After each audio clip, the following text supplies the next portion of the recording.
Monkey business!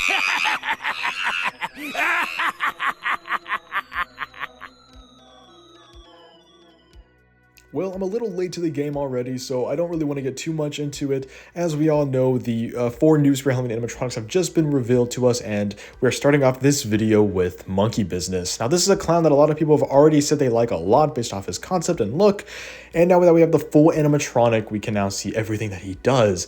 And it's quite honestly what we all expected, at this point in time. A clown that has a monkey that jumps out of a box. Nothing too crazy, it's only like literally 2 animations. It's interesting that his eyes don't light up also, at least they don't appear to, which is something we really don't see these days, is like clowns without light up eyes. So that is a neat little detail for him for sure. But quite honestly though, it's not really, I guess, my go-to kind of character. And as far as a clown goes, it has a kind of unique concept, but the execution is just all right in my opinion.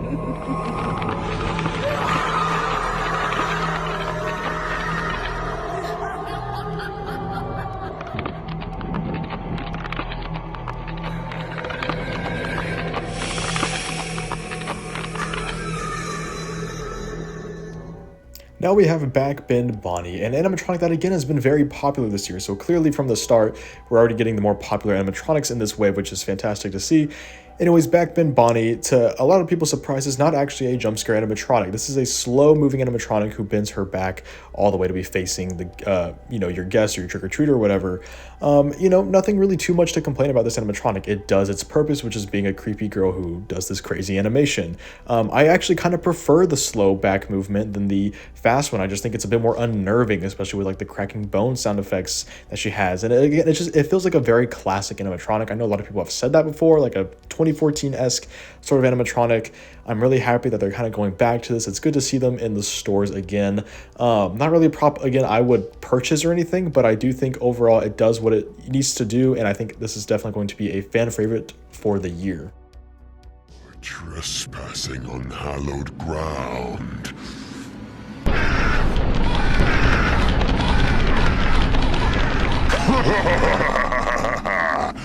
Not everyone who does gets to live to tell about it.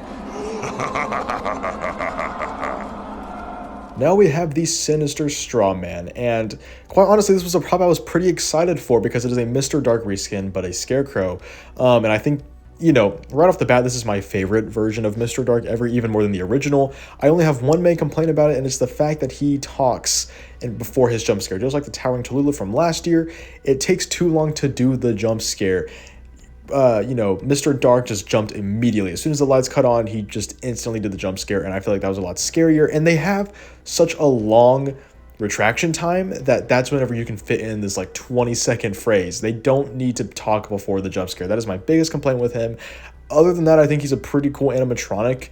It is just a Mr. Dark reskin. We've seen this a bunch of different times before, so it's not a whole lot to say. I think the detailing on him is pretty good. I do think the face looks a little bit kind of generic, or not generic, but like cheap, I guess, in the paint job maybe. We'll have to wait and see in person. It might look better. But overall, I don't really have too much else to complain about it. I like the color scheme a lot on him. It's unique for a scarecrow for sure. And yeah, I'm just pretty excited to see him in person. Overall, I do think this is still the best Mr. Dark that we've ever gotten. Hear that sound?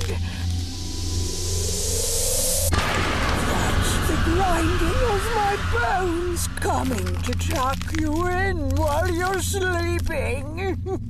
Sweet screams!